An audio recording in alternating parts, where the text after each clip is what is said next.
think they should know about you? This is going to sound crazy, man, but I really think that I'm a nobody that just happen to have a talent. That just happen to have a talent that draws a lot of attention. And a lot of that, and because of a nobody, I stay private because even as a kid coming up, I never wanted nobody to know that I couldn't read or spell. I didn't want nobody to know that about me. So, so that took me dead into me being private and shut down all the time. Wearing sunglasses a lot. I want people to see my eyes. I used to feel like as a shorty growing up that if they see my eyes, they'll find out I can't read for some reason or can't spell. All of that stuff was haunting me, you know what I'm saying? And not to mention you got your brother and sisters, coming up as kids talking about you, how you gonna ever be a writer when you can't even spell. But people don't know. Every song I've ever written came off the top of my head. I never wrote nothing down in the studio because I couldn't spell it to be able to write it. So I put my music up, I do my music, I put the mic up, and I put my mouth to the mic and start singing whatever comes out of my head. It just so happens to be a bunch of hit songs. And that's how I've written, and all my life, being in the studio for 30 years. So I want people to know because a lot of people pretty much got me misunderstood. It's just one giant, high-profile misunderstanding about me. And by me being so private, people, that want to know you, they want to know you because, for one, they probably won't chasing clout. They feel good when they can tell somebody, oh, I know him, this is how he is, this is who he is, this is what he do, this, but they really don't know me,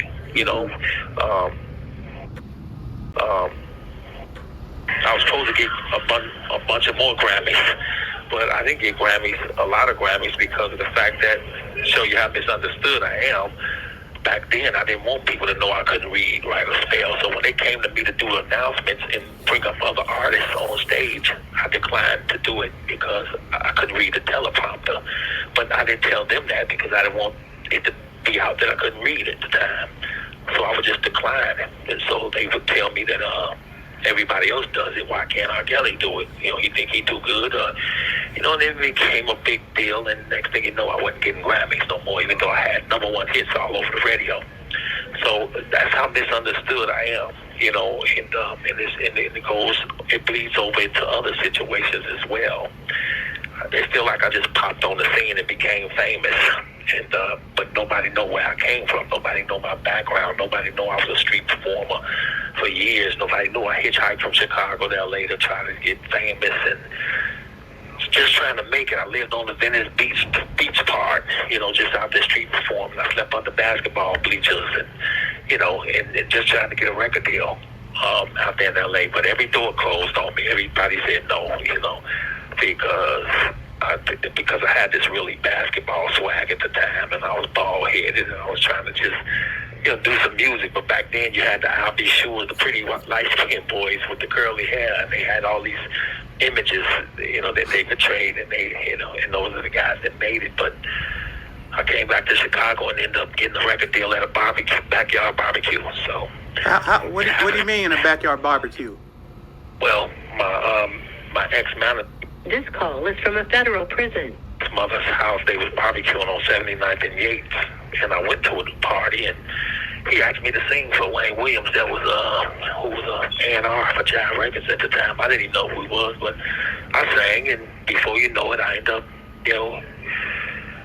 getting a record deal, but I went through a lot of stuff because I was actually signed to some people that I didn't want to be signed to. It was a bunch of street people, and had me under a contract, but, Jive Records bought me from them for millions of dollars and signed me, and my first album was born into the 90s, and next thing you know, everything changed. In a day, I was a star. It felt like within a day, when Honey Love came out, my second single, I blew up and started getting chased out of my... If you would like to help, please write the U.S. Attorney General Merrick Garland at the Department of Justice, 950 Pennsylvania Avenue Northwest, Washington, D.C., 20530. All chased everywhere I would go. So, and from there, it was on, In your music, there is a there's a lot of risque things in there, provocative, Yeah. sexual. Yeah. But Yeah. my question is, there's also a lot of depth, a spiritual depth in your music. How did you reconcile those things? How did you work those two things out? Well, it was strange because when I first got my record deal, what I presented to the company was things like "I Believe I Can Fly," "World's Greatest," dedicating, to my favorite girl, songs like that. I wasn't even thinking doing sexual music. But my company was showing me Bobby Brown, and they were showing me all the guys that was in Guy and Aaron Hall and the songs that they was doing, Tenderoni, and so I felt like I could imitate people pretty good. So I imitated what I was hearing because that's what the company wanted me to do. So I started doing that, and Honey Love was one of those songs. If you go back and listen to it, it sounds like Aaron Hall. It sounds like something Guy would have done back in the days. And then, Vibe, the first single, Vibe, it sounded like something New Jack Swing. And, I was just imitating what I heard on the radio because that's what my company wanted. They didn't want the black man, to be honest, doing the white songs. He said they wanted some, some sexual stuff and some freaky stuff, or like, Seal. I think Silk. Oh, Silk, those type yeah. of groups and stuff. But how did you get into your own? How did you become R. Kelly? How did you? Because you might have started right there, but you developed your own style. How did you do that with all the pressure of them wanting you to kind of like emulate other artists? How did that happen? Inspiration. Everybody shoot a jumper the same way, but if you got an orthodox shot and it keeps going in and people love it when it go in, then you're going to kind of like develop that shot, even though it looks orthodox, it looks crazy, but it's going in and the crowd is going crazy over it, so you're not going to pretty much change that. You're probably going to just add to that style. My style became orthodox. I started doing the Aaron Hall and the Guy and those type of fields, Bobby Brown, but people was loving it, what I was doing, and I had a little twist to it, so I started adding more twist to it. Then I ended up developing my own style, and the more people loved it, the more I developed it. I'm gonna call you back, and if you don't mind, in 5 minutes. Okay, hit me back. 15 minutes. 15 Okay, minutes. okay. How about you? Okay. Well, that would be awfully foolish. Because you may begin speaking now. Yeah, man, got lucky and got right back in the line. Blessings. Yeah. You wanna continue, or you got something else you wanna say? What was the last subject we was talking about? The misunderstanding? Yeah, you talked about how it veered off into other things, Yeah.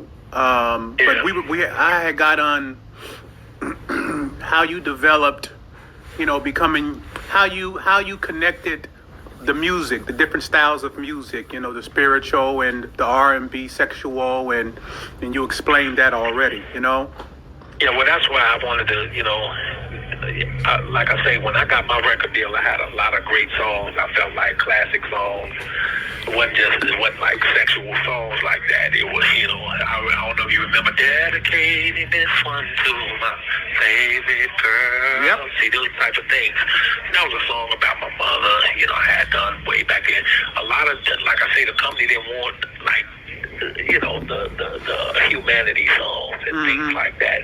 So I had it made up in my mind that once I became famous off of what the company wanted me to do, that I was going to end up doing the songs I wanted to do, and I didn't want to just be a sexual singer, because I felt like I didn't want to be just in a box, and but that's how the chip fell to get me out the hood. That's what was selling, and I kept it going, and I was good at it. I became good at doing it. But once I got established, I was able to do things like I Believe I Can Fly, which I had to fight with my company to even do that song, because they felt like my audience would be confused, I'm singing sexual songs, but here I am singing I Believe I Can Fly, and it's more like a spiritual type of inspirational song, but I fought teeth and nail, man, to get that song done. What was their objection? What was their objection? Well, like I say, they felt like it was, some of the company felt like it was too inspirational. It would confuse my audience. Oh, that's what they thought.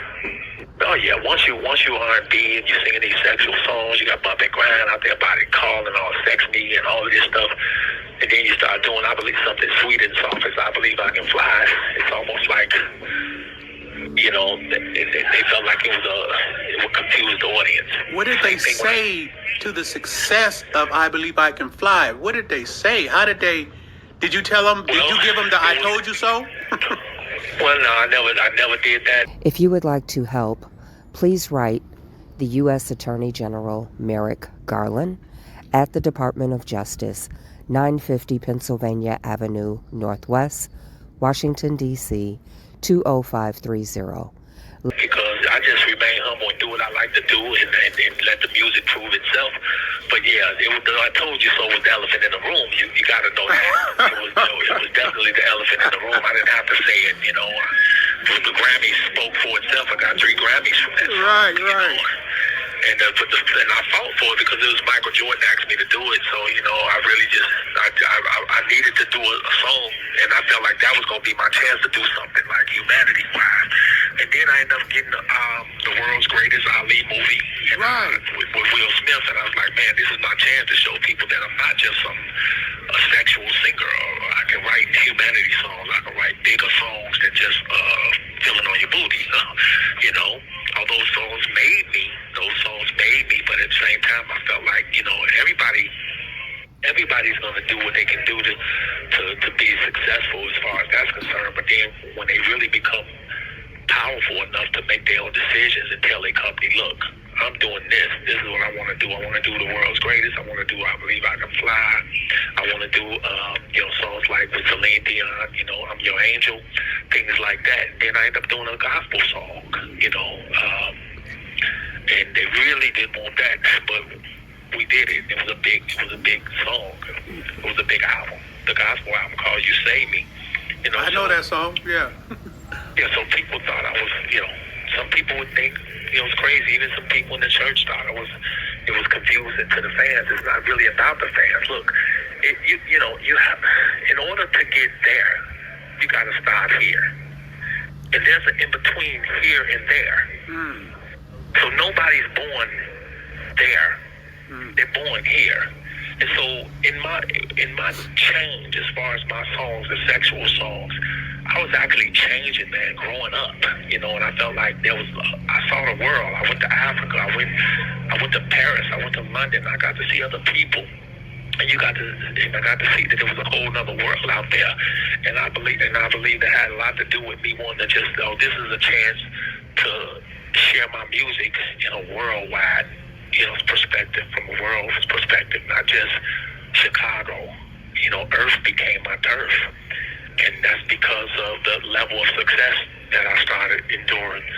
And so I needed to do, those type of songs to show myself, to show the world that, hey, this guy can sing more than just R&B. He can sing big hit pop songs and inspirational songs and everything. The Storm Is Over and all of that stuff.